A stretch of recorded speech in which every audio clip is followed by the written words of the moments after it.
Hey, hey, how you guys doing? It's Producer and Brothers Comics. Welcome to the Marvel Hacks. It's a side mission, y'all. We're off the main story for a bit here as it's Brother Beavis and I, as you can see if you're on YouTube. Say what's happening, Brother Beavis. What's happening, Brother Beavis? Nice, yeah. Big Hutch has left us and I don't know, man. He's just on a milk carton somewhere. And again, You as know, he actually he might have been triggered because I did throw in the text chain like the stuff of nightmares, the yes, for his him. one vulnerability, those magnets, your Yes, exactly. grandma's magnets, Yes. when applied with pressure to the ear, it doesn't matter if you're the vulture or not, it would Yes. take you down. Yeah, Hutch has some bad memories from some old school sort of wrestling days with foreign objects. We had our own version of Maggie May that just took him out. So yeah, he's not with us tonight. Shouts out Sandman. We miss you, brother. We love you for sure. So what we're doing off the side mission here is we're gonna rank some movie trilogies. There was a post on social media that was going around about comic book movie trilogies. And I was like, oh, that's kind of interesting. I think maybe we could do that kind of to extend our season here on the end of the Hickman run on X-Men, to kind of give it, I guess, 4 full weeks, or no, 5 full weeks to get it out before we get our break, before we get into what's it called? Not Secret Empire, um, Secret Invasion, Secret Invasion, allegedly. allegedly. Yeah. So we're getting into that. So that's what we're going to do tonight. We're going to rank 8 movies. If you're on YouTube, you can see it in the background. If you're listening online, it'll be the header Eight on the movies or eight podcast. trilogies? 8 trilogies. And we're going to Wow. rank them from, I don't know if we should start from the top to the bottom because I know our top one is the same, or if we should start from the shit and go up. Because this was much harder than I thought. I thought it was Wait, going to be. so did I have homework? I feel Yeah, like I you should. just You should have had oh homework. You should have had. If so you check your I phone, knew you should be able to see that. no, I knew this was a concept, but like now I feel like I'm waking up and there's a quiz and I didn't Yeah. know and I can't find the class. Yeah, pop quiz. But So this is I going to think be you on the can pull it fly. off. Hey, I think you can pull it off. For sure. Well, So, perhaps for the listeners' benefit, mm, since I have, since obviously I have access to this information, can we run down the trilogies and the movies at least? absolutely. Yeah. So there's 8 total movies. I'm gonna go through them through my phone, and in no particular order. That's just based on that the collage, and I'll pull it up here on YouTube here in a second. So Iron Man trilogy, Spider-Man, what's his name? Tom Holland trilogy, Captain America trilogy, the X-Men New Class trilogy, Thor trilogy, the OG X-Men trilogy, which would somebody said the Singer trilogy online when I posted this, but that's he's Singer yeah, Schumacher. yeah, it's like may want not call his name for anything. So the OG X-Men trilogy, the Spider-Man trilogy from Tobey Maguire, and then because we have to do this, we're throwing one DC one, y'all. We're throwing the Batman trilogy here. So I'm the assuming the Nolan, new one. yeah, the Yeah. Nolan, and that like leads into like what we didn't put on. Like I didn't add the Avengers, even though it's 4 movies. I didn't add the Avengers because it was just too easy. Like those movies are all really good. Even if you hate Age of Ultron, it's still better than a lot of the other movies that are out there. And then its third one just usurps almost all of the other movies, so it really wouldn't have mattered.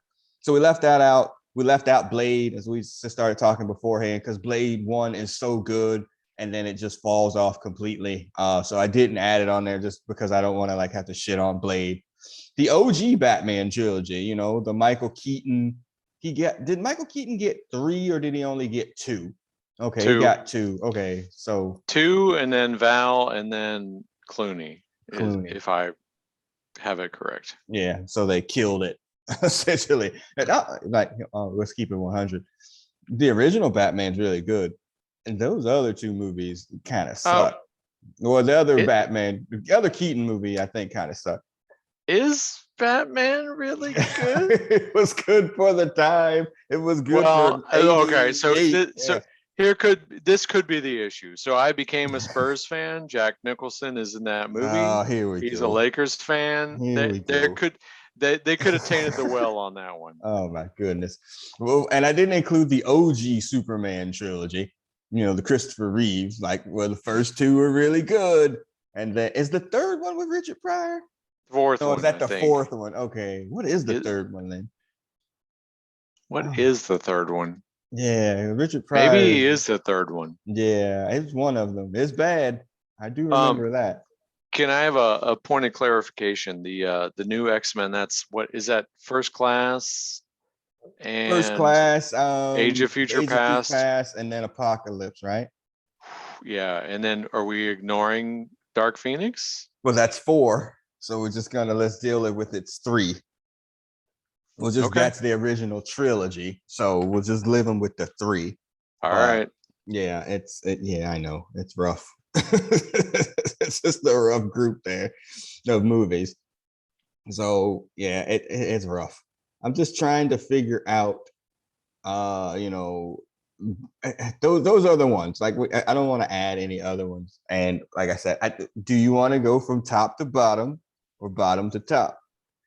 Well, so I need to orient here, and so as we were sort of talking about this before we planned, and then it warned everyone that we were about to click record, as opposed to just clicking record when people happen to be on. What is good versus bad for you? And then I have some thoughts on that as well. And so maybe we'll throw that out. And maybe I can loosely organize these, and then we can go through it.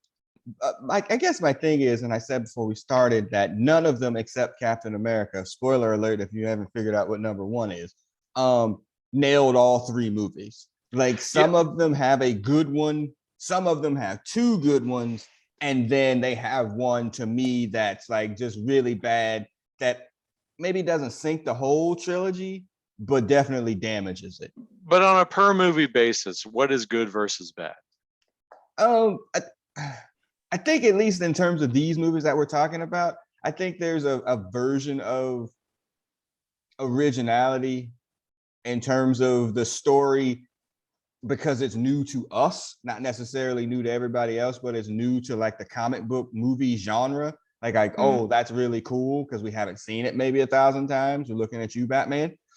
And I think its ability to tell a relevant story within the course of its trilogy. It doesn't feel like 3 separate movies just starring the same people. I think that the connectedness is sometimes what makes them good.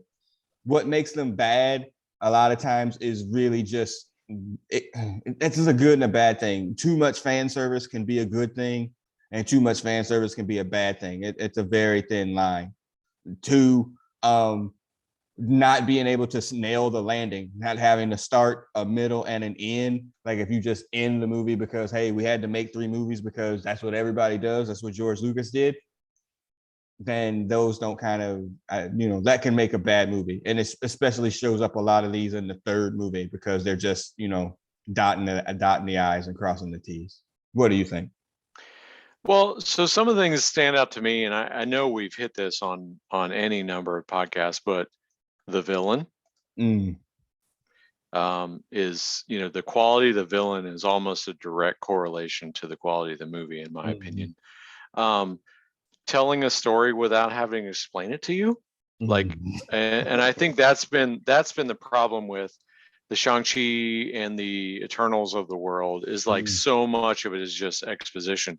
And that's actually a lot of Wonder Woman, I think, has been undercut by that.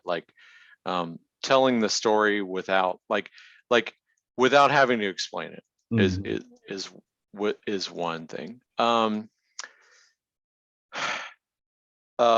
You talked about originality, but I would throw into that the faithfulness to the character, the characters of the story. There's got to be some for me, and I know this, I think we know by now that the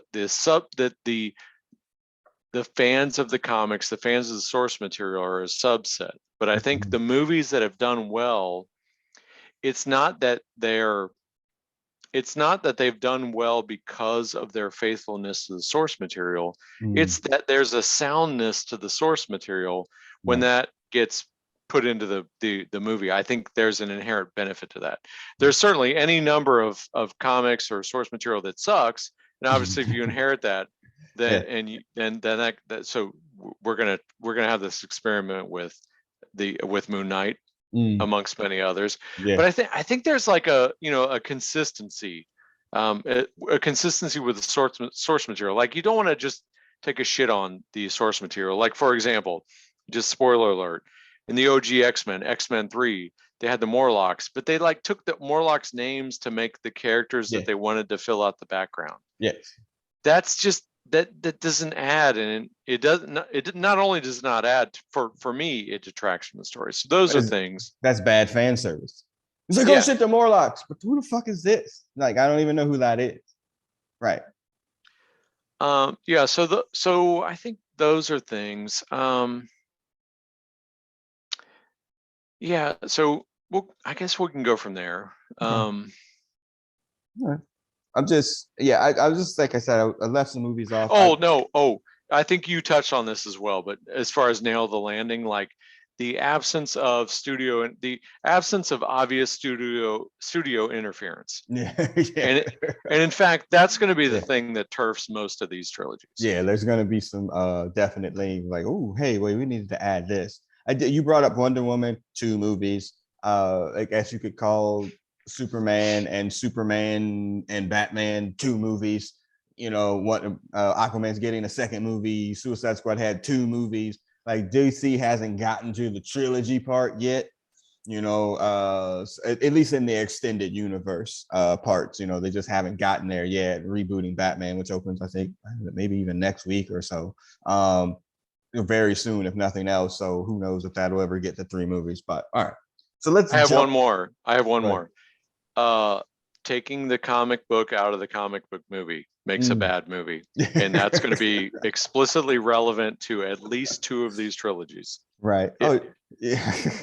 You know what? I'm just thinking, even though it's not on here, we may have to add 2. We may have to add 2 because I just thought about it because I forgot that because I hate them so much. Wolverine's not on here. Yep.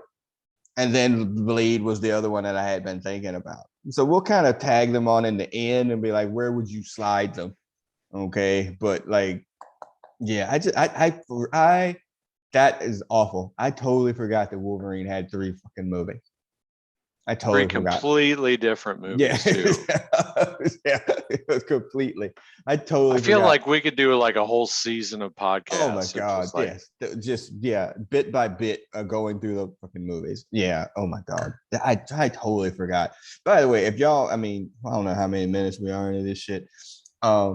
And if we get to that part, if you like, and hey, if this actually gets posted, yeah, it was.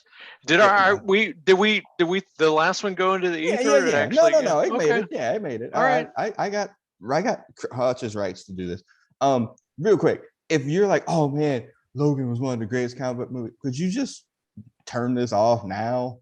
Because I'm gonna hurt your feelings here momentarily because it's not, and pretending that it is makes me want to punch you through the fucking computer. Yeah, so, you're in the wrong group of the other 36 people that listen to this podcast. That's it. Yeah, you're on the rag side of that. No, some of those people still listen too. I don't know why you do it. But anywho, all right. So let's jump in. So let's go. I already gave a spoiler away for 1. So let's go bottom to top thing. That's fair. Okay, let's go bottom to top. What is your worst of these 8 movies? I think if I could put a share screen on here, that ought to be fun. As I tried to pull this up, I think I've actually gotten a lot better at this. There you go. I'm gonna move this thingy chart out of the way. What would be number 8? All right. So I may have to this might be like the Who Wants to Be the Millionaire, where you talk yourself through the answer. Call a friend too. Yeah. So spoiler alert, not Captain America. Yeah. Spoiler, probably not OG X-Men. I think there's issues with with the third one, obviously. But for me, like, there's extra credit for trailblazing, and the degree to which that movie and Blade also, which we are going to only briefly talk about, the degree to which that set the table for everything here. I think that one's off the table for the last one. New X-Men has that's maybe 1.5 good movies. Nolan Batman's 1.5, Iron Man. You know, and so I have been a Thor honk for the Thor movie honk for a long time.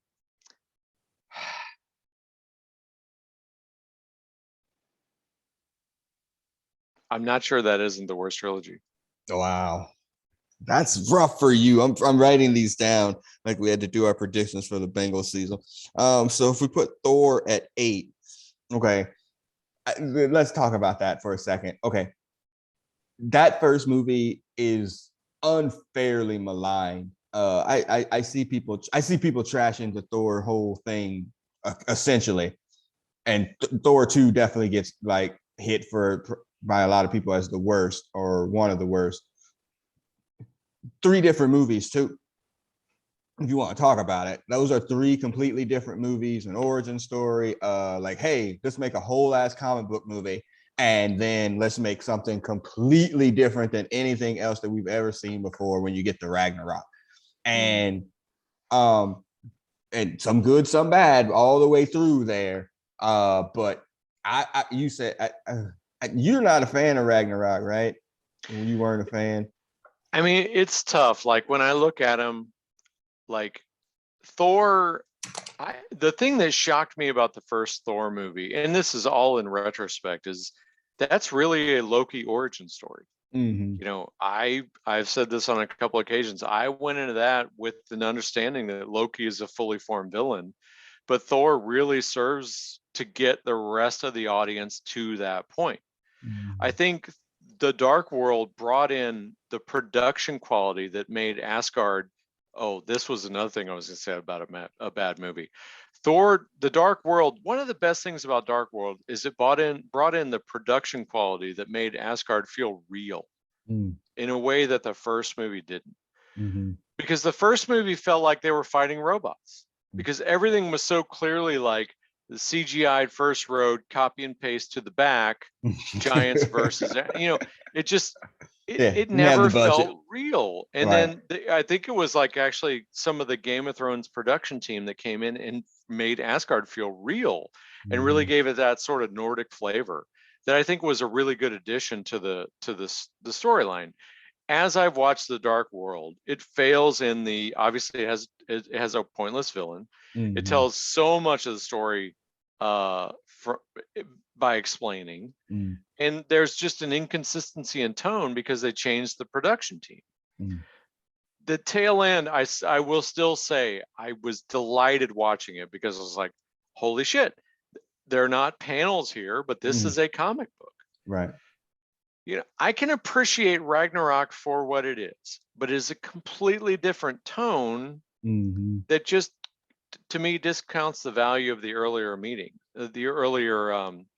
the earlier movies. And so I think the trilogy itself is so disjoint, but that doesn't mean there's not goodness within it. Right. And if I have to think about it, honestly, it might be the worst trilogy of the 8 we're looking at. Okay. Yeah, I mean, it's down there. Well, actually, it's not that far down there for me. We'll get to where I have it from before. I love the first movie. Like, I think, you know, to tell a Thor story and in the building of the universe that they were doing up to the first Avengers, I thought was great. The second one definitely has some moments where you're just like, I'm not really sure. And then Ragnarok, I'm kind of, man, I can watch it some days and I'll be like, man, this is so funny and good. And there's other days I was like, why is this so funny? Like, why did we turn the character into like a joke? And I don't like it. But it had a decent villain, even though they kind of comic booked her up too with Hela. Like I'm so back and forth. I don't have it there. I don't have it at the bottom. My bottom one is the new class X-Men.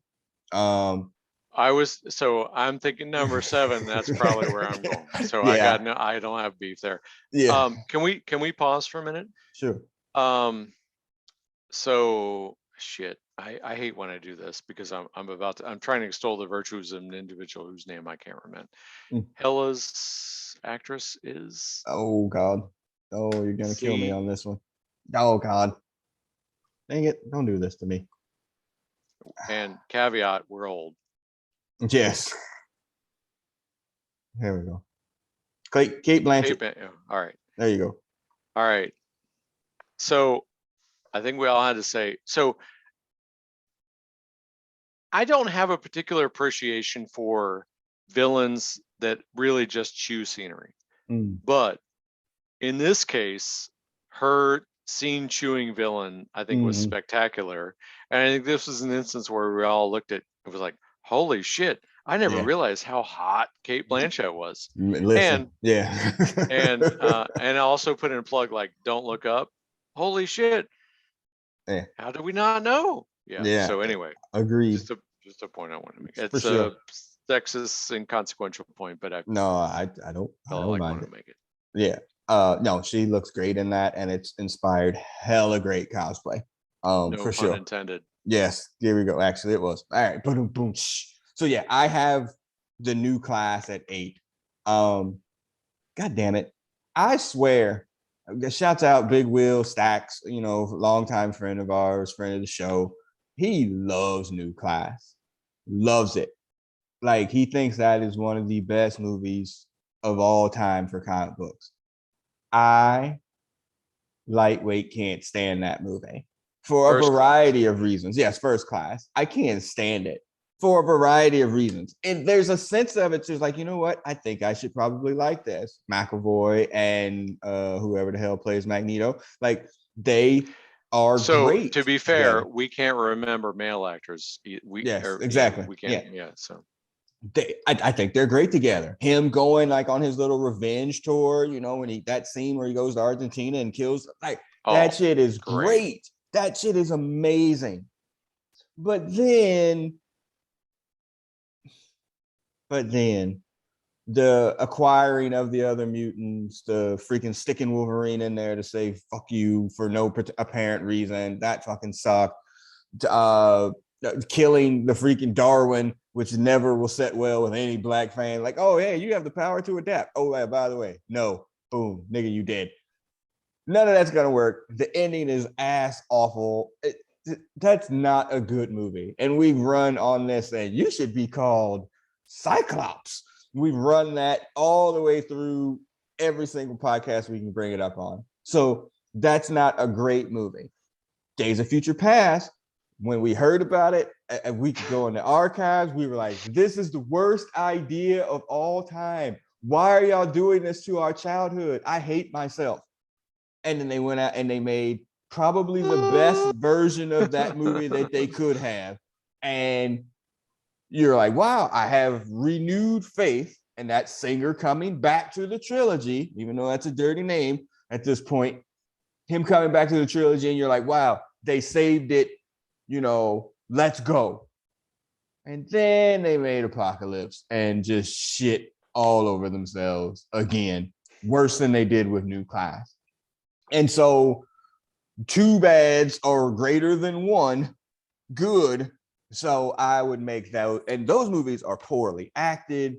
They, freaking man, there's just they're a poor villain in the third one. I thought actually Sebastian Shaw was actually pretty decent in the first one, but it's just no. It's just bad. Yeah. There's no redeeming quality about Apocalypse. There's at least vaguely redeeming qualities about First Class, but it's just one good movie. It's 8 for me. Yeah, I mean, First Class is hamstrung by continuity in that they're trying to build the prequel team after having established a team that was picked across generations. So I mean, there's that, and I think, so that was a challenge. But I think the elevation of Mystique and the personification of Mystique is just like the Achilles heel of that trilogy. And it's not honestly, it's not Jennifer Lawrence's portrayal of the character or it's not those things. It's just that's just a discontinuity for me with the source material. And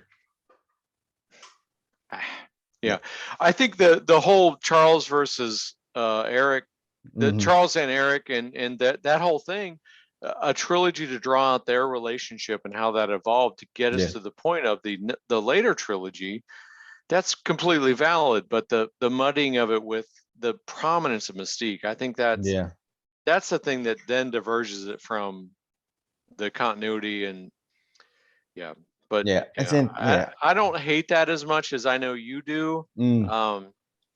But I'm looking forward. Like there's a lot of flaws with these trilogies. Yes, it was harder than I thought when I was going through it. And then you get to the third one, and then now Magneto's agent of Apocalypse with Storm, Angel, and Psylocke. Like, what are we doing here? I'm not even going to speak about the third one. I think this trilogy in particular belongs at the bottom because of the unspeakable third part. It's so inconsistent with the first two. Right. It's like, oh, we finally got Magneto to a point. Oh no, well, I guess we're going to start over with that. And there's so many scenes of the Four Horsemen just standing around admiring themselves, and their motivations are also weird. Oh my god! Yeah, but I want to throw this out. I don't know. This is not Oscar Isaac's fault. No, it's not. I know Hutch would run and would disagree with you, but that's fine. And shouts out to Olivia Munn. You filled out the costume. That was one of the greatest literal cosplay in a movie. But you also dated Aaron Rodgers, so that strikes against that. Yeah. No, well, but she broke up with Aaron Rodgers. Yes, that's great. I mean, he wasn't, crazy then either. Well, I mean, so Psylocke is obviously a problematic character, but if you're going to say this is a character and we're going to put it on screen, that's how you do it. Yes, that's how you do it for sure. All right, so you're going with New Class X-Men at 7. So you got Thor trilogy at 8, New Class at essentially 8B, but at 7 because it's a very close thing there. I'm going to throw a curveball here. I have the Nolan trilogy at 7.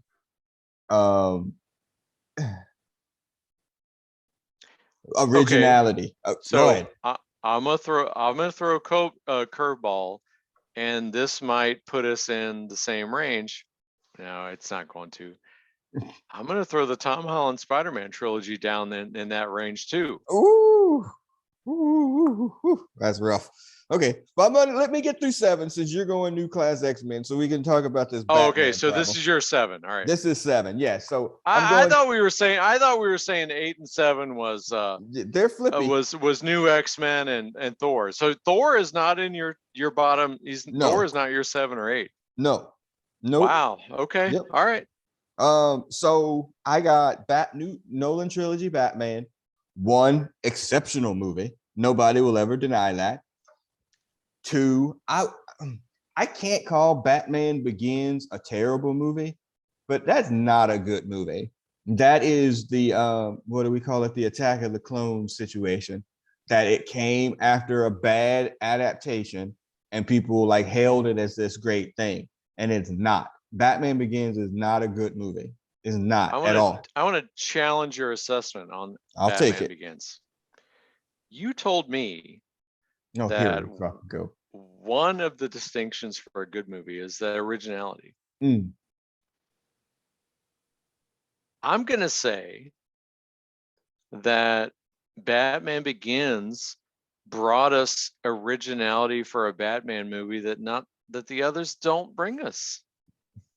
In terms of his how he became Batman, you mean? The origin has historically been reduced to the scene in the alley. And now we get, and so it's scene in the alley, fully formed Batman. Right. And for the first time, we fill in that space. Right. I can understand that.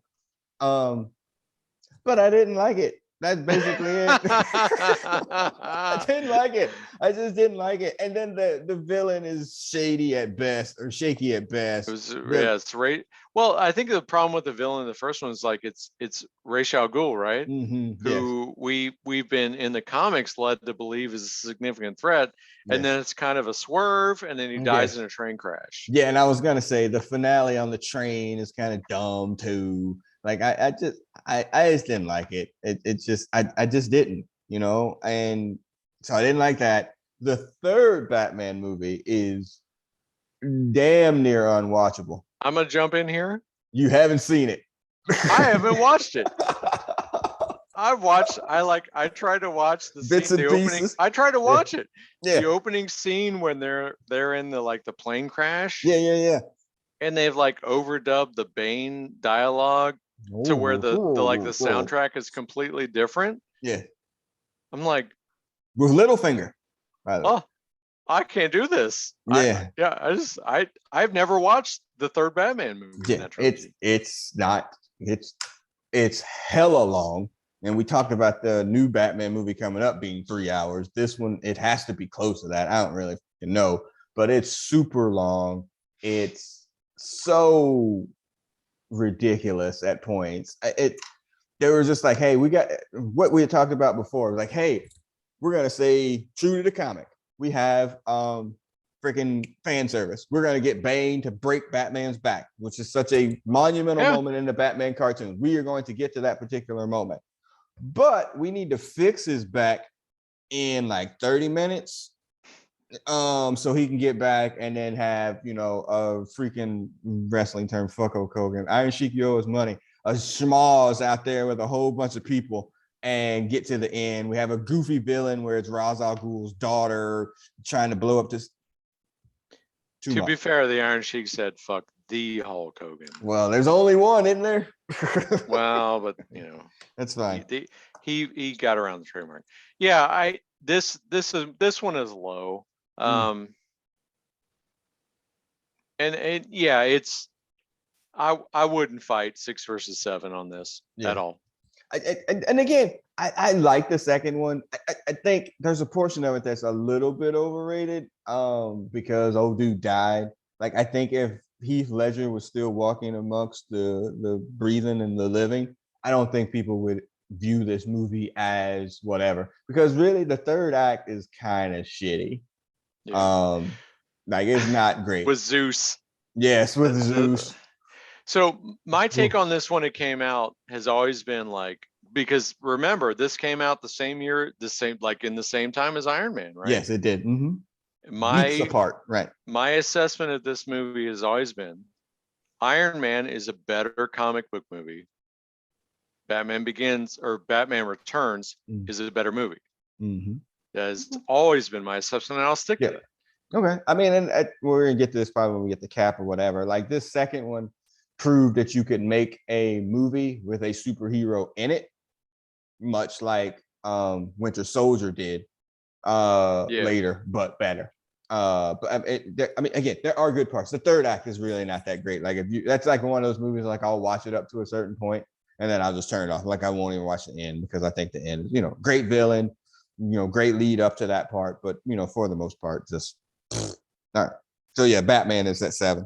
All right, what do you think that you got at 6? Well, I think I'm willing to take Batman somewhere in that mix. So what do you have at 6? I have Thor at 6.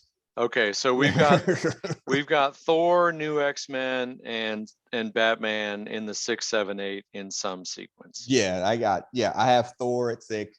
My only, again, I love the first one. On the third one, second one, whatever. Marcy. That's basically it. Yeah, more Marcy. Can we get more Marcy? Darcy. But I was actually in the what makes a good movie. I would be willing to put more Darcy. More Darcy in every movie. Noted. All right. I'm gonna go for 5.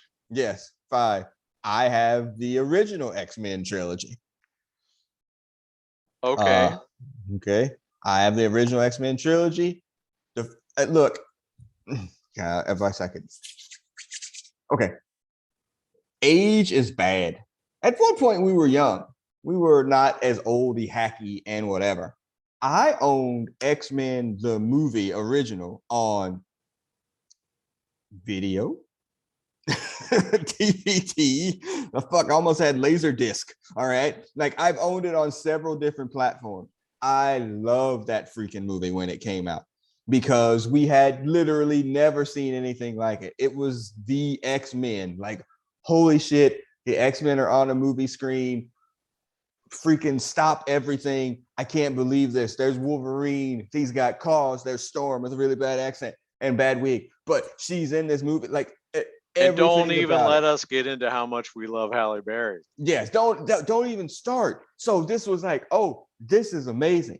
And don't even let us get into how much we love Famke Janssen. Yeah, oh my God. Dude. And then they made X-Men 2, which is, I'm telling the story right now, I got goosebumps. That damn Phoenix effect in that water at the end of X-Men 2, I was ready to start running around the movie theater, like just jumping up and down, doing backflips and stuff, because I was so freaking excited about that movie. Like, I just couldn't. And then they made a third one, but we'll get to that in a second. But when you go back and watch the first one now, like it's on Disney Plus, if you try to watch that first X-Men movie, that shit is rough. It is rough. And you like, man, why are they in Matrix uniforms? Oh, because the Matrix was popular at that time. So why are they all dressed in black? The Brotherhood of Evil Mutants, not really good. And freaking, Toad, that's not good. Bane looks like a professional wrestler, which he was, and whatever. But then the second one, like, is better. The action is better. Hugh Jackman got better steroids. He's like more buff and stuff. Not later. He just ate chicken. Yeah, that was all. Just chicken breast. All chicken breast. Yeah, no HGH at all. And but the second one is still really good. Freaking what? Kelly Yu, is that her name or whatever? That Lady Deathstroke or whatever. Yeah. I mean, that's a great freaking fight scene. Strike. You're crossing the streams there. I'm sorry. That's a great fight scene at the end of like that. There's good parts to it, but then they just absolutely shit the bed in the third one. Like, that movie, Famke Janssen looks great in it, but other than that, there's no redeeming qualities about the third act. Like, oh, Phoenix, yeah, why is she in a trench coat? Like, what are we doing here? So yeah, that original X-Men trilogy. Go. So I'll start from the end. You can only do that. Yeah. So X-Men Last Stand, there now we have studio interference. Yes, that's for sure. Is really the worst part. And too much. I mean, it's just unquestionably a bad movie. Yes. X-Men, the original, like, I think when you talk about the rewatch, you have to, like, I think to a certain degree, you have to understand the constraints with which that movie was made. Like, there's budgetary constraints and the risk that it takes to make a movie at that scale, even though it wasn't a scale big enough to make that movie. I think the limitations of X-Men that are evident now are because of the risks that it took to make that movie. So I think in that regard, you have to cut us some slack. I think that, as good as our second trilogy Magneto has been, first trilogy Magneto and first trilogy Professor X, that shit's strong. Yeah, it's bad. That shit is strong. Yeah. All right, so X-Men 2.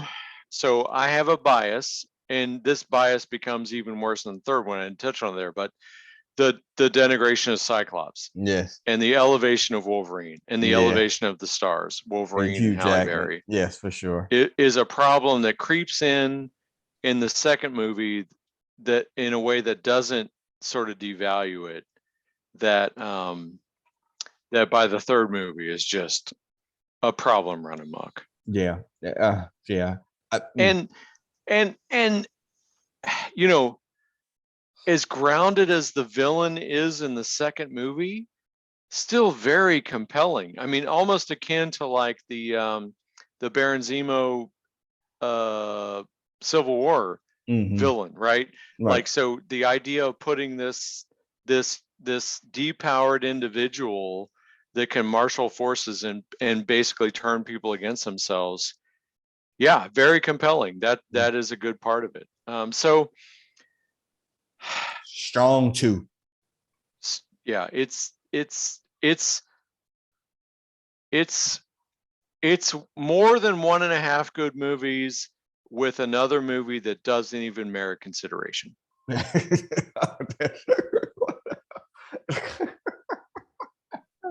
I mean, there's no Twitter, there's no much social media at that point in time. Yeah. You know, there's no texting at this time either, really. Like, that third movie was just like, you just walked out and were like, what happened? You know, Singer leaves after the second one for, I think he went to go do what, Superman Returns. He went to make the blandest Superman movie ever. This is Brett Ratner, you know, of what, Rush Hour fame. Was it Ratner? I was going to say it was Joel Schumacher. No, this is Ratner. Oh, approximately equivalent. Yes, exactly. And it's just bad. I mean, again, that Phoenix thing in the water. Oh yeah, the tease. The tease was 1,000 times better than the Phoenix we got. Yeah, it was amazing. Like, and Famke Janssen. I mean, we all love her because she's gorgeous. She's amazing in that movie. And not at the opening with the Nightcrawler opening scene, it's one of the best things ever committed in comic books. Amazing. It's amazing. Like, you couldn't have told me later on that they were gonna make that third movie. Like, it's just so, that's fucking Jesus turning over tables angry, leaving that damn thing. And I was just like, you know what? And no wonder then you did this shit. You made one or two bad Logan movies, and then like by the time that First Class or whatever code up, I was like, I don't want to watch this shit. Now you just shit on the whole thing already. Forget it. I don't want. I'm done. So yeah, that's a bad. Yeah. So let me throw into this tier then a movie that I think belongs, a trilogy I think belongs, but for kind of a different reason. Like, this Spider-Man Tom Holland trilogy, I think is just incredibly bland. Okay. I don't know, like, the first movie, the greatest part of the first movie is the horror thriller reveal of him discovering the identity of the Vulture, and then the Vulture's takedown of him, and the comic realization of him like holding up the building and becoming like resolving to be the hero against a challenge that he hasn't had to had before. That part of it is amazing. But the high school element has always been tedious to me. Going into the second movie, the concept of Mysterio and the realization of Mysterio, who could have been a joke in any number of ways, is so well done. And that whole sequence where Mysterio owns him in the complex, where he ends up getting run over by a train and then rescued by Happiness. That's one of the greatest comic book things. Yeah, it's an amazing comic book thing. Yes. And mad that I missed that in the movie theater, by the way, because that had to be amazing in the movie theater. I just missed it. And then we have the third one, which is fan servicey, but so formulaic in a sense. And so there are these out of control sunspot level peaks in a movie that just seems in a trilogy that otherwise is just, to me, so by the book. But I'll also add to that, like, I've come to realize over the course of our discussions, I'm nowhere near as big a Spider-Man fan as the rest of this our podcast. So temper that, but I throw the Tom Holland trilogy in that mix, not because of a bad movie, just because of not a it doesn't have an outstanding great movie. Yeah. Okay, I can hear. I feel you with that. So you would put that at 5. Holland at 5? I would. So mine. I threw out Thor, and then what? New Spider-Man, Nolan Batman. No, 8 was Thor. New Class, X-Men. New Class, new Batman. New Batman. And then Spider-Man Holland. Spider-Man, yeah. like in that range. Yeah, I have it higher than that. So I'll come back to it. But yeah, I just can't. I swear, every time when you pull up Disney Plus or whatever, it's just like, hey, suggested for you. And that X-Men shit always comes up. I was like, nope, not gonna do it. Not gonna do it because it's Game of Thrones season final. Like, man, that's just some decent shit leading up to this. Like, I'm gonna watch freaking Days of Future Past, but damn, no, I'm good. I'm not gonna do it because I know how it ends. I just can't. I can't even bring myself to watch them. It's that bad because it's like, oh shit, you buy yourself into like, oh man, I wonder what's coming next, and you just, I mean, it's. I think that's fair. Yeah. I think that's fair, and again, from my Cyclops centric perspective, it's even worse. Yes, outside comic book trilogy perspective. I mean, I've said this on here, but just to reiterate the point, man, I love The Force Awakens. I know it's just Star Wars revamped. I get that part. Like, I love it. I can't. I don't even bother watching it now because I know what comes after it. Like, I can't even watch it. It's just like, oh fuck, this leads to fucking Superman, Leia, and then a worse movie that you made after that. Like, how could you even mess this up? I can't even watch it.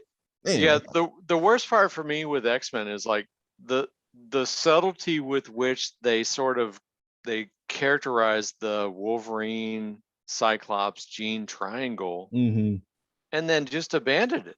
Yeah, it's just because they wanted to shit on Cyclops and get rid of it. But well, no, it was more because they wanted to. It became the Hugh Jackman and Halle Berry show. Yeah. I forgot. You know what? It's so many. I've seen the third one. I forgot about that. Oh, and the third one's I'm the Juggernaut, bitch. Yeah, and let's not forget that Magneto was like in Magneto when Mystique gets depowered by the mutant cure. Magneto's like, peace, bitch. Yeah, exactly. I forgot we were gonna make another prequel where their whole relationship was. Yeah. And by the way, let's have a whole bunch of things. Like, hey, we haven't had Sentinels. Let's have this fake Sentinel head at the beginning. Let's have Logan be the leader of the team. Let's have freaking Magneto lift a whole ass Brook or San Francisco bridge or whatever. It is so bad. The Cure, like. Let's put Angel in just to get him in, even though he sucks. He sucks. Yeah. All right. Never. Man, it should have been lower, maybe. All right. Anyway. All right. Let's go to 4. I have Iron Man at 4. So I still have Iron Man, Captain America, OG X-Men, and OG Spider-Man. Spider-Man. Yep. I have Iron Man at 4. First one's great. Like, I mean, I get much like the first X-Men movie, even though it's rewatchable. Still, like, you came out of that like in a holy shit moment because like, holy shit, Tony Stark that's Iron Man. Like, when you go back and watch it now, it's so little Iron Man in that movie because obviously for money about budgetary reasons, there's so little Iron Man in it, but it's still so good. He hadn't become Robert Downey Jr. playing Tony Stark yet. Like, it's much more of a subtle thing, whereas when you get into the next one, then the third one is just being Robert Downey Jr. But like, it's so much more subdued and subtle, and so that's great. You and I have argued with multiple people on this thing that Iron Man 2 is not a bad movie, not at all. It gets really shit on, but it shouldn't. You get the introduction of Black Widow. Justin Hammer is a great villain in this who does excellent work. The primary villain or whatever is awful, but the person pulling the strings is really good. And then the end of that movie, like, people like whatever with the whatever other Iron Men robots that come and fight them at the end. Like, I thought it was actually kind of cool to see them like that. Some people don't like it. I don't really care. But the third one is X-Men Last Stand-ish to me. It's not even watchable. Except it's not It's not studio interference. It's Robert Downey Jr. interference. Exactly. Yes, making the star an executive producer, bad idea. It's not watchable. I can't. And people defend that movie to the end, and I'm like, are you kidding me? Freaking Tony Stark, world's greatest detective. Iron Man 3 is a bad movie. Bad. Like, that's not a very good movie. Whatever you take with the swerve on, freaking with the 10 rings and all that shit, like, it's just bad. It's the end of a trilogy. That's just like, hey, you know what? I'm just gonna come back here, by the way, with the other Spider-Man movie. It's just like, let's just get rid of it. I'm done with it.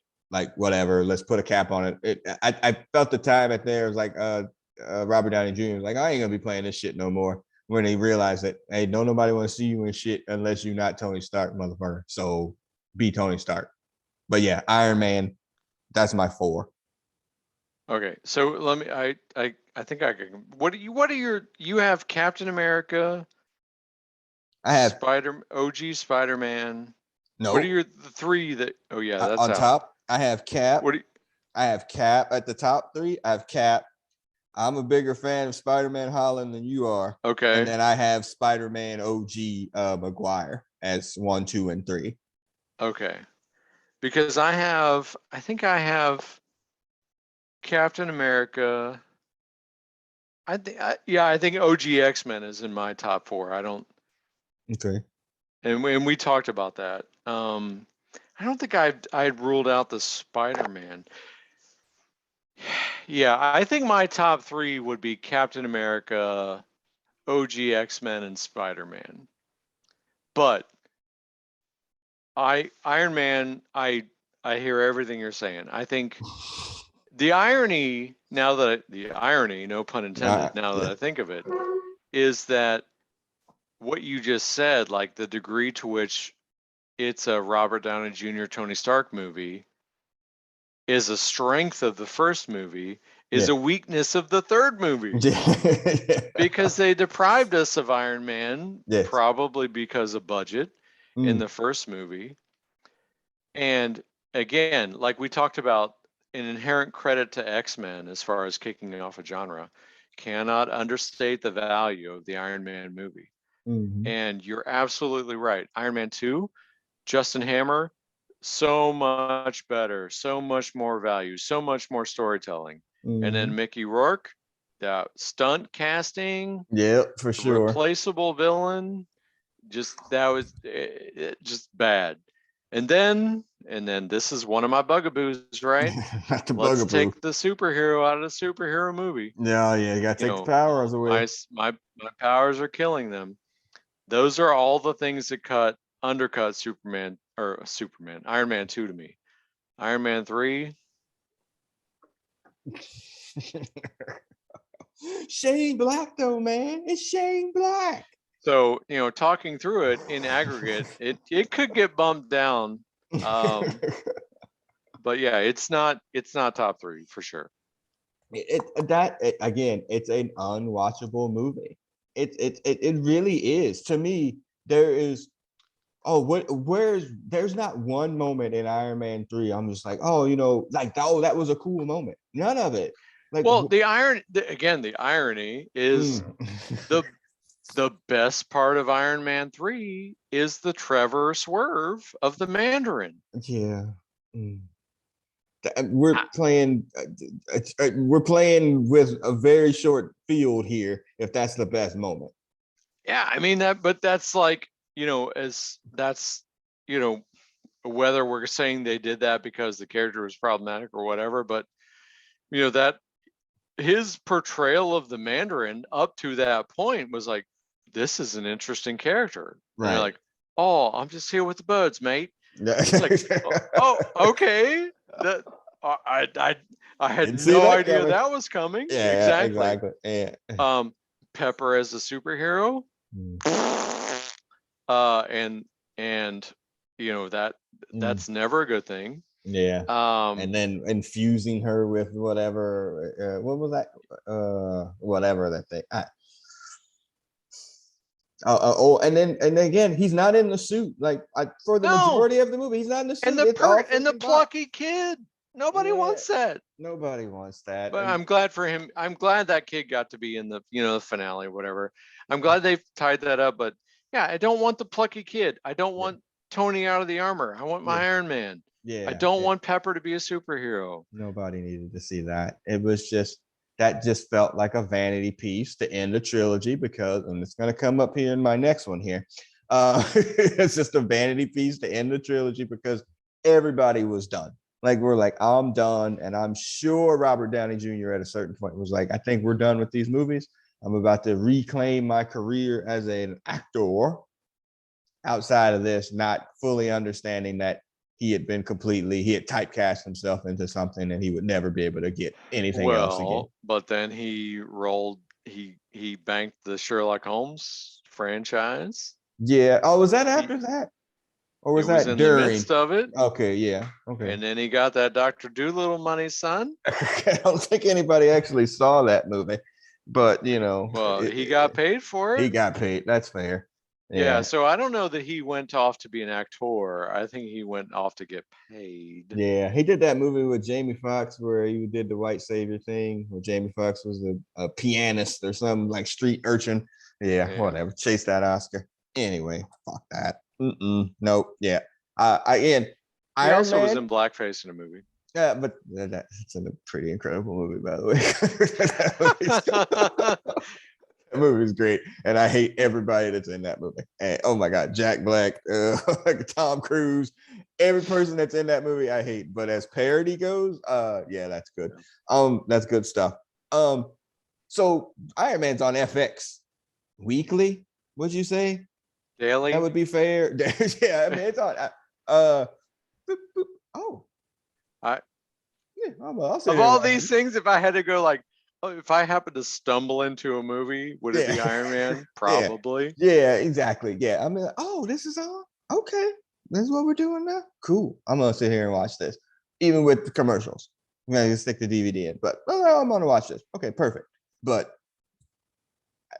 after that, nobody really shows. They'll sometimes show Iron Man 2. And again, we get Natasha in that. She's great. Except for that wig. Yeah, yeah, and all the walkaways showing her butt. I didn't hate that part, but whatever. Yeah, two really. And when I'm just looking at scenes now, but when on the scene where he does the suit armor and the suitcase armor, wrestling term, huge pop. Oh, even still now. I mean, because with the silver and red armors is one of my favorite Iron Man armors too. I'm just like, oh my god, yeah, that's great stuff. Again, good movie. So that silver and red armor is like, that's that advanced Marvel superheroes role-playing game era where I was like, who the hell are these people? Like that was the period where I was out. I've only come to that as an adult. I was like, what? No, that's not my Iron Man. You can't. That's not my Iron Man. Who are these X people? Yeah. Okay, so now we're just going through, except our Spider-Mans are flipped. So we both got I have Spider-Man at 3. But I have old school Maguire Spider-Man at 3. Yeah, so why don't you hit the Tom Holland trilogy and then I'll give my thoughts on the OG trilogy. I think you can relate to this in a different way. And again, when we see the original Spider-Man, essentially, or the Maguire one, I'm the kid. Even though I'm 25 years old, I'm the kid, like, holy shit, Spider-Man's on the screen. I can't believe I'm seeing a Spider-Man movie. When I see this next version of Spider-Man, I'm the father. Yeah. And I'm seeing Spider-Man through my son's eyes, where he loves the character. And so going and seeing that movie with him through his eyes, I mean, and you obviously know who he is at this point. And he's 16. He tries to pretend he doesn't like some of this stuff, but Spider-Man is like his trigger point. Like, I mean, he's gonna see Spider-Man regardless of that. And so seeing that and watching it through his vision and eyes is completely different. So he sees it a different way. So I see it a different way through him. So those movies have like that kind of pull. Like I just watched the first one the other day with him.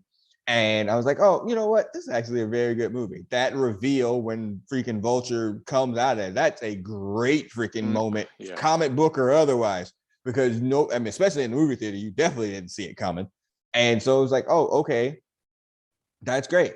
I'm not a real big fan of this, the middle one, only not because of Mysterio. It was just, it seemed all over the place. That seemed like studio interference. The second one was like, hey, wait a minute, Zendaya and Tom Holland, are they a couple or are they not? Let's put them in more scenes together. Let's make this a bigger thing. Let's take them off into freaking Europe or whatever. And like it just seemed like a little bit much. And even though the third one is fan service, I think it was pared down enough to be able to kind of close out that story in a way that it made sense to me. It was great to see the other Spider-Man, even though I'm not a huge fan of Garfield. Like Garfield's his Spider-Man. Like that's his dude. And I'm like, I'm not a huge fan of that. Maguire's Maguire, and I like Holland. So I was like, oh, okay, it was fan service that made sense, even though it probably stepped over the line a little bit. So, the compactness of each trilogy made sense to me. The villains sort of kind of made sense, at least in the third one, kind of sort of to put it all together. And so I just, like I said, I just see it through a different version, a set of eyes. That's all. Yeah. Yeah. And I have no love for the Andrew Garfield movies. Yeah. But I feel really happy for him as a person and an actor that he got to make that movie. And I really, and Tom Holland has said this too, that the scene where he rescues MJ, I guess. MJ, yes. As the counterpoint to, probably a poorly rendered version of an iconic comic story in his own movie. That was great. And I feel that I can't help but feel that entire sequence wasn't that entire experience, but that sequence in particular wasn't cathartic for him. That's just very clearly a good thing, and I'll never talk that down. Right. So that I think that's great. And so yeah, so I'll add to that. I think because I think my counterpoint is, if I was going to champion the OG trilogy, right? I think with Spider-Man, you can only put the first movie on a pedestal if you're going to credit it for being, first and starting a genre and thing like that. I think there's unquestionably limitations that are imposed by the depiction of the Green Goblin mask. And also, I think we've now come to think that, although Tobey Maguire was a great Peter Parker, he didn't capture elements of Spider-Man. And but clearly was the full bore comic Uncle Ben story.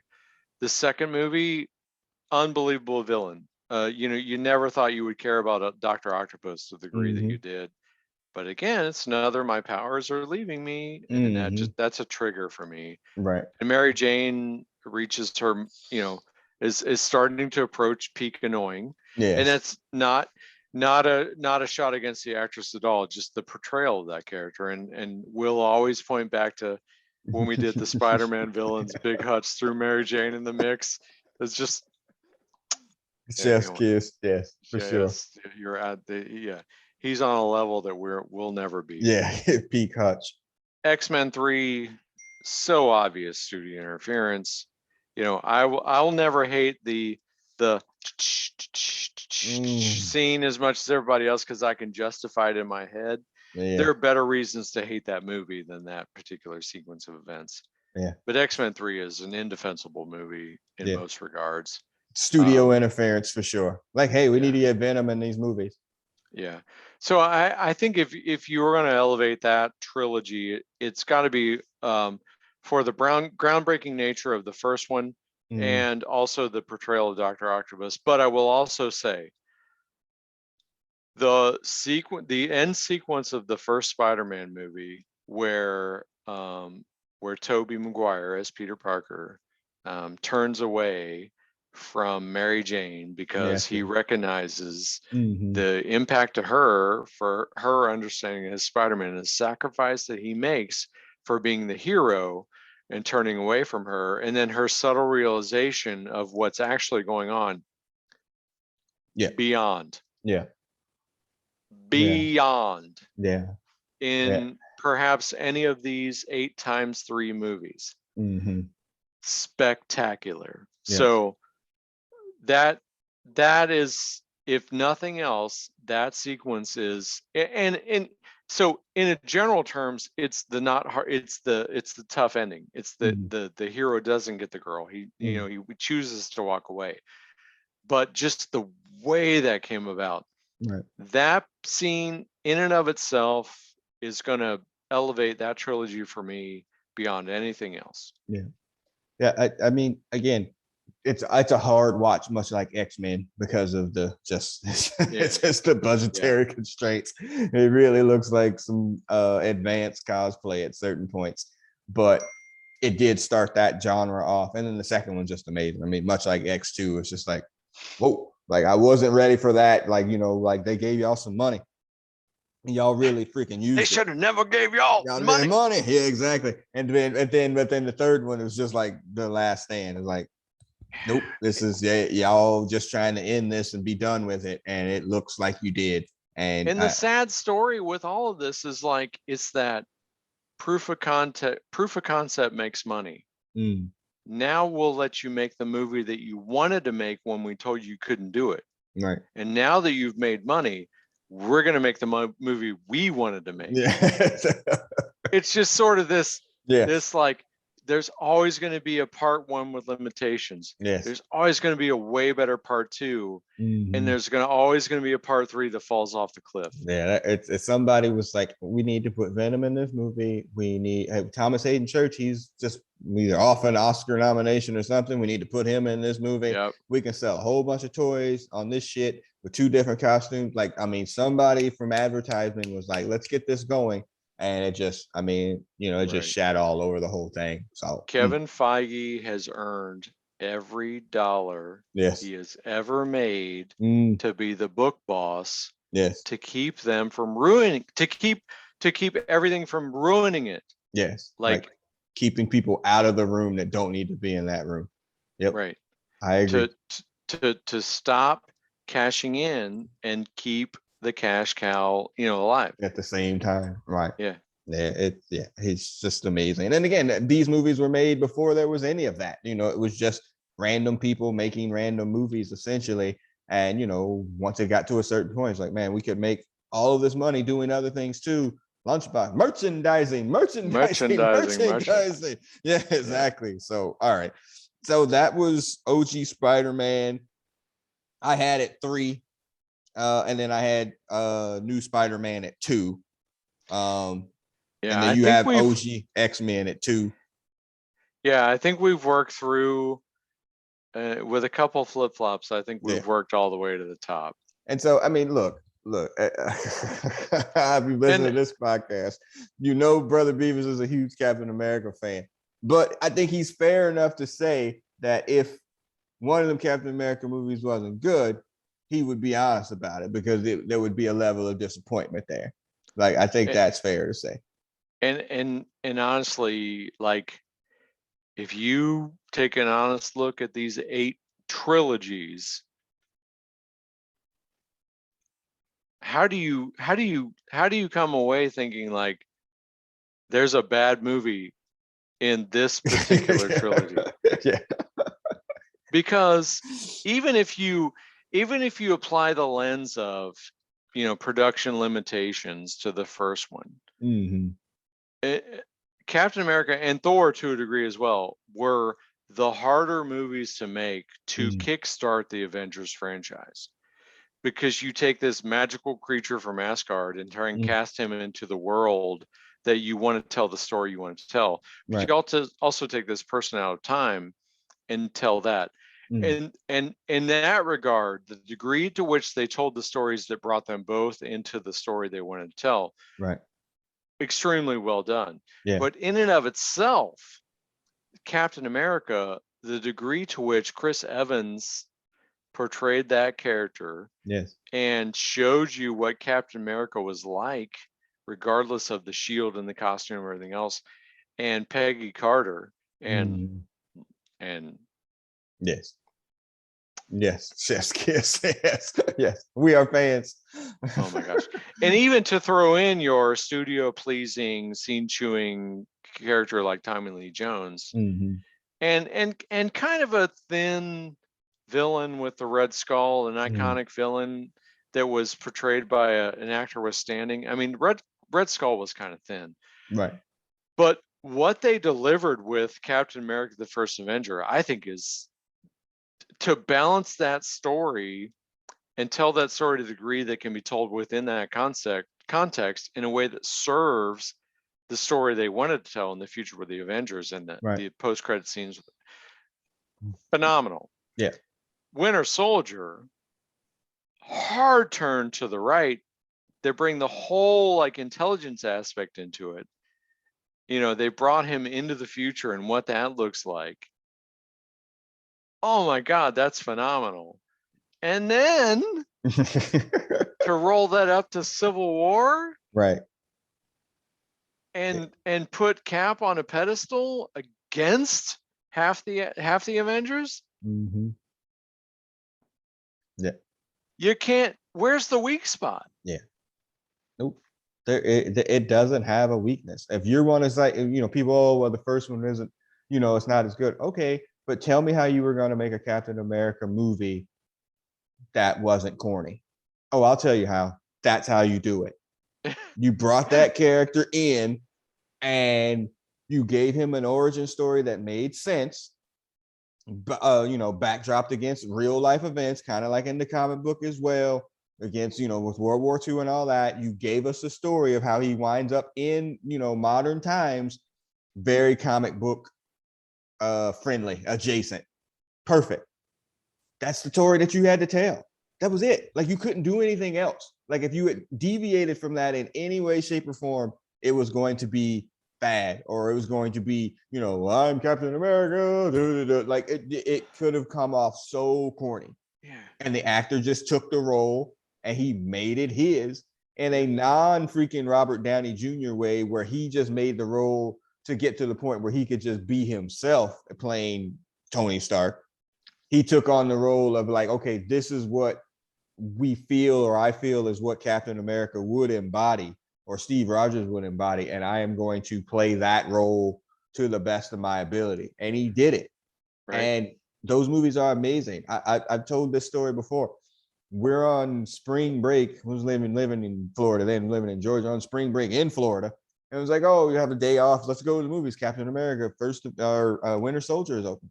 Man, we went to that movie theater and I was just like, I'm stunned silence when it was over. Like, I'm like, this was like maybe the greatest movie I've ever seen, let alone has a freaking comic book character, very much like Batman Rises or Returns. It was like, man, they just told like a mystery story, but just stuck a superhero in it. Yeah. And then you take the complete turn, like I said, by the time you get to Civil War, he's already an established hero. He's all of these things and then some. And it's still like, let him be the star of the star of his own movie, even though it had Avengers in it. Like that doesn't work like other places. I'm sorry, it just doesn't. And set aside Civil War, the degree which, you know, Winter Soldier services Black Widow, right?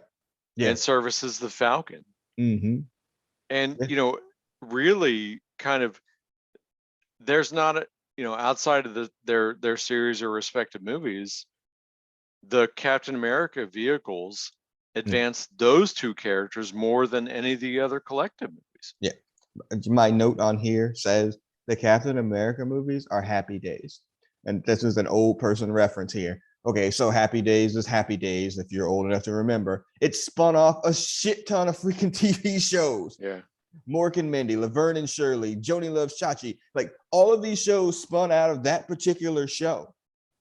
That's what Captain America was. Like, oh, you know what? Black Widow becomes this character, wound up getting a movie probably 5 years too late.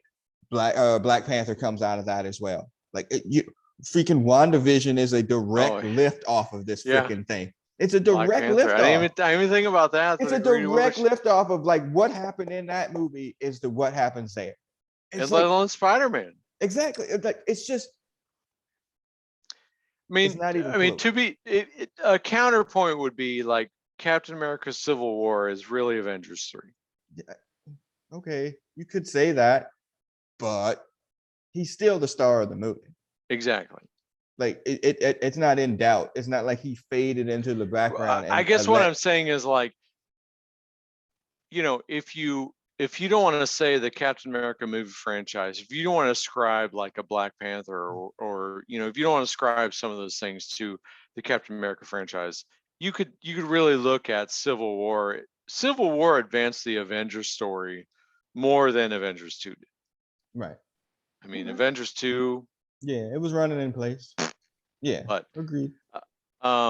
So there is that. But yeah, I didn't even think about like the Civil War introduced Black Panther and Spider-Man, which are, I mean, right. Yes. And in a sense, set the table for Endgame and Infinity War. Yeah, those movies. And you're right, WandaVision. Like that's those three movies are. Oh, that shit's on. This is what we're doing now. There's not a time where I won't watch it. Like it's not. If I'm flipping through the station and it's on, especially Winter Soldier. Like, and when you start ranking all of your Marvel movies or whatever, like it's always for me, if it's not number one, it's probably number two, no less than two, after probably, Infinity War, because it's just so good. Like, it's just so good that, like, I watched that movie and I'm just like, man, there's really no, as the old music term with CD, ain't no skips.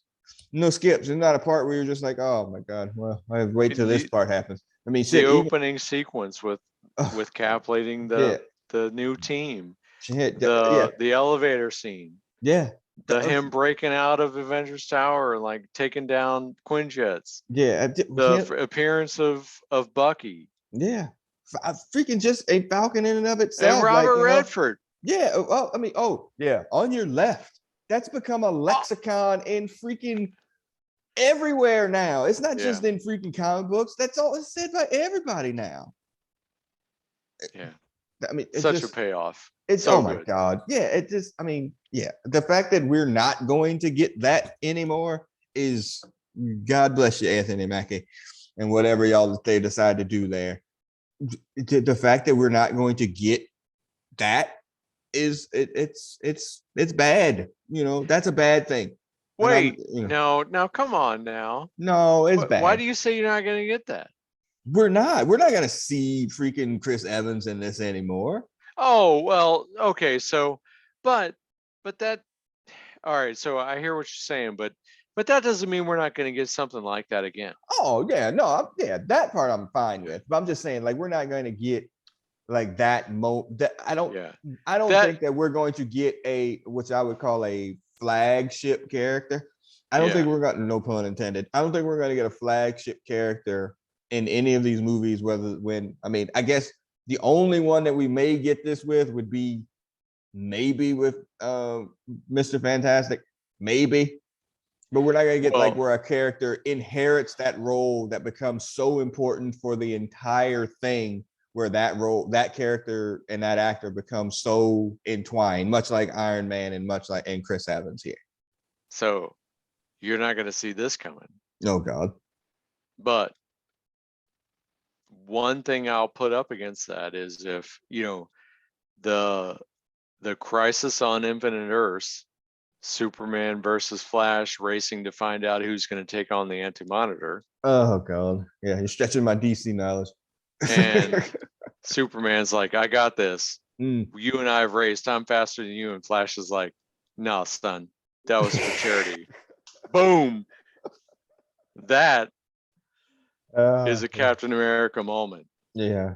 That we could still get, that we're not going to get. I put this as a meme the other day.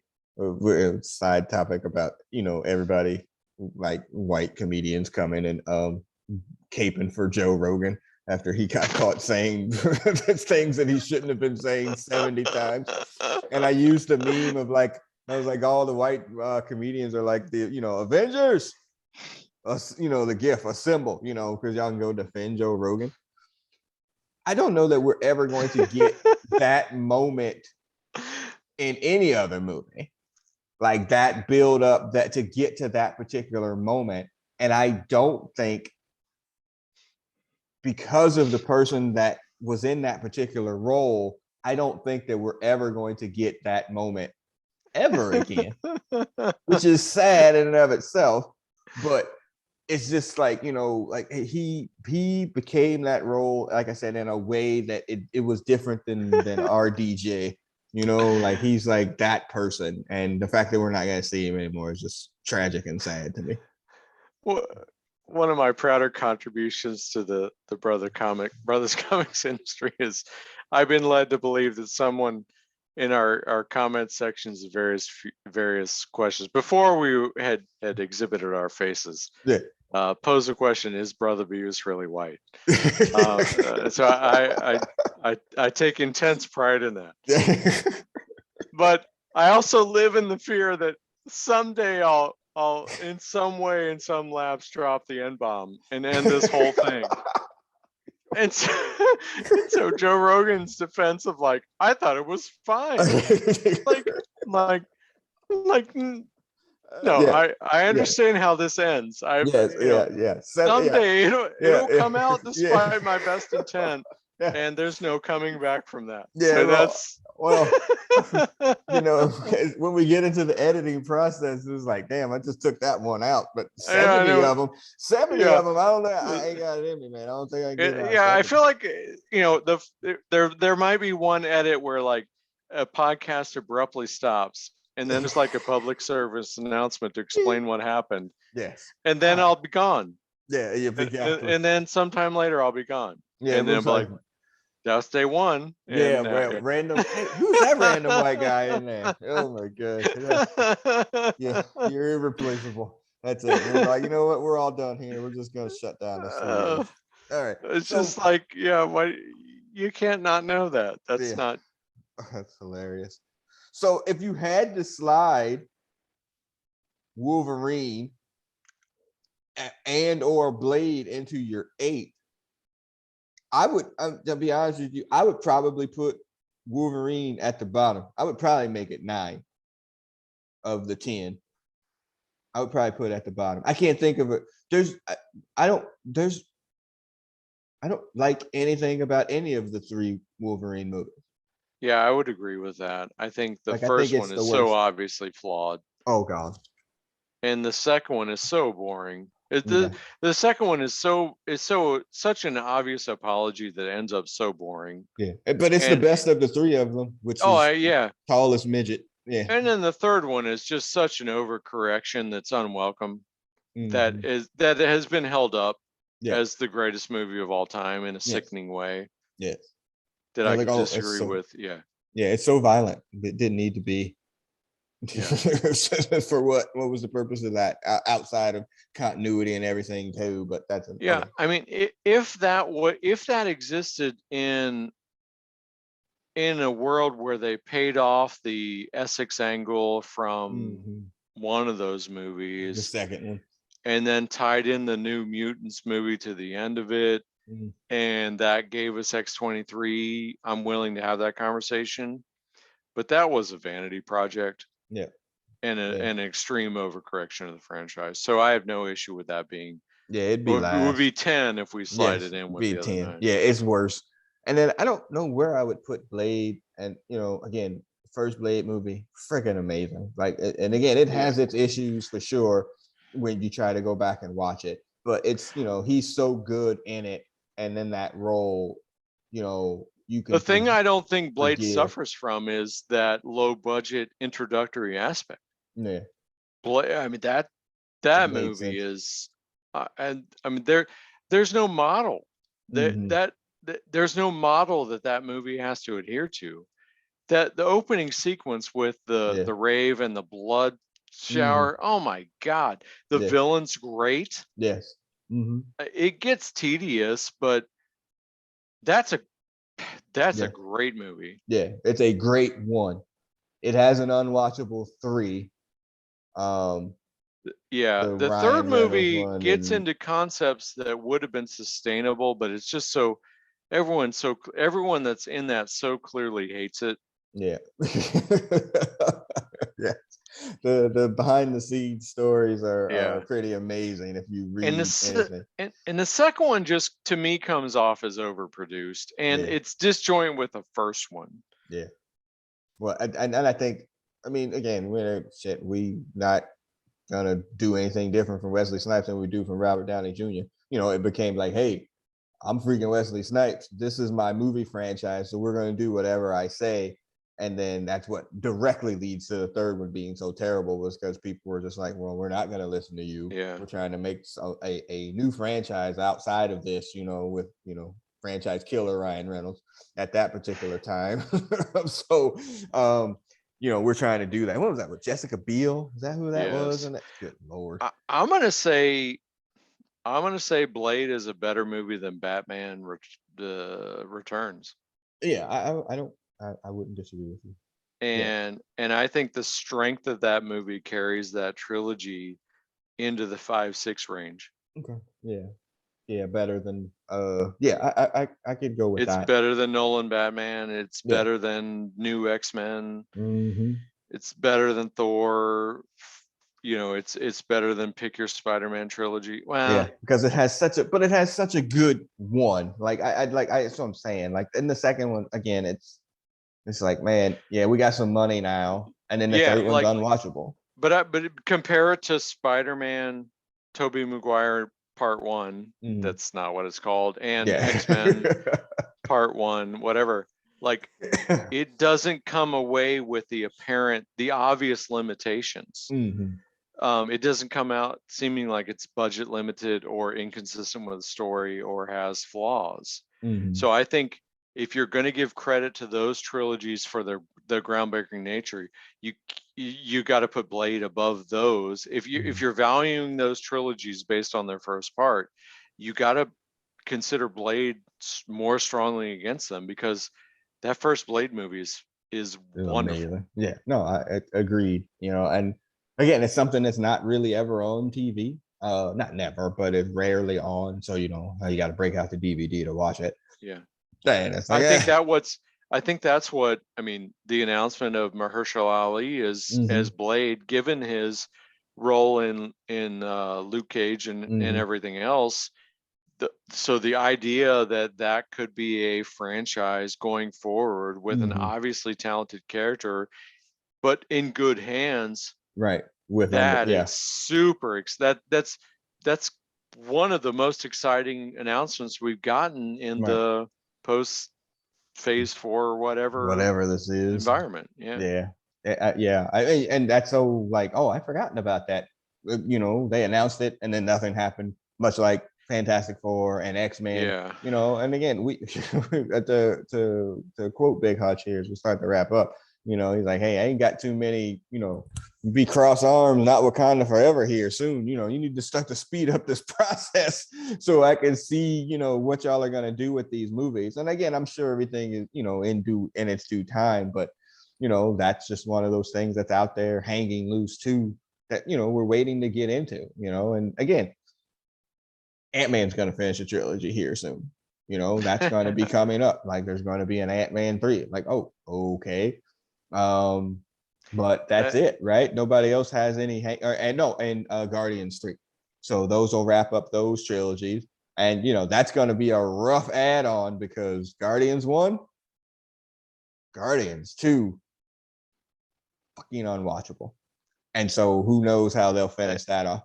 And I'll put Ant-Man higher on my list. That's no, I think the first two were. I think the first one was great.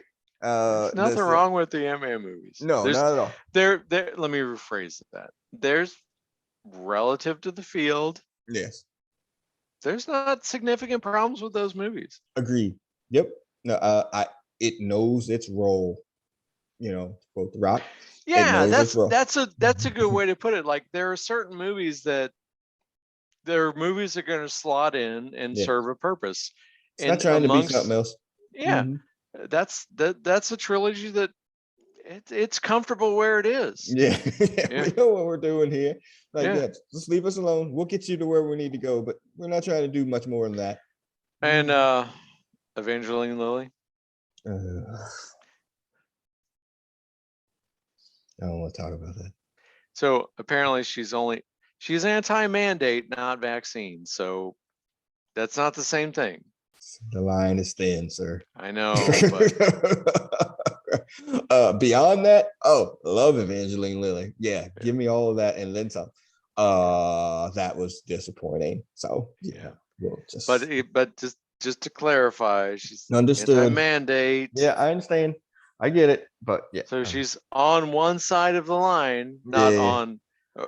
She like if you draw the line, she's on that one. She's not on this side or that side.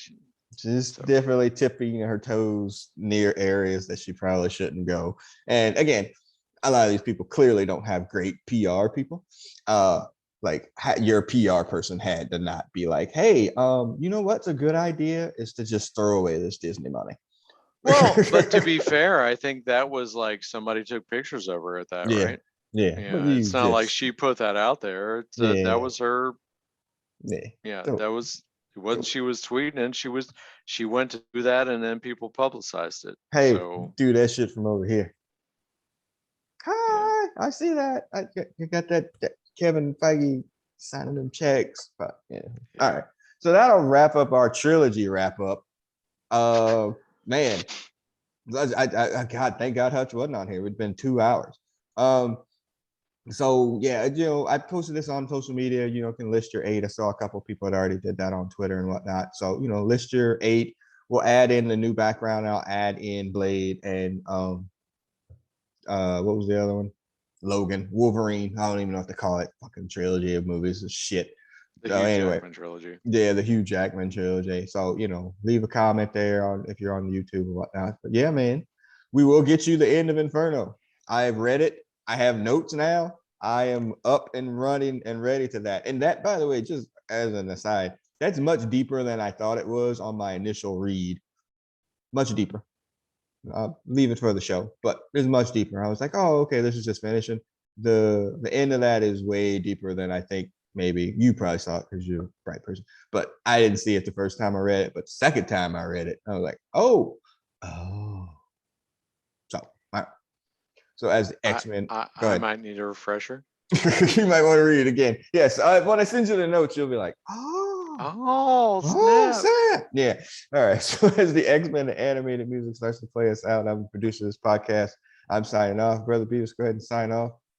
See you in a month. No, stop that. Shut up, man. Yeah, don't do that. We'll see you in a week. Yeah, we'll see you sooner than later. See you in an indeterminate amount of time. We'll see you whenever soon. 52 podcasts this year, guaranteed. Or nobody's money back. All right. Wait, you're crossing the streams there. You're throwing Bengal podcasts in there or something. Hey, read the fine print. 52. That's all I said. We'll see you on the other side, folks. Peace.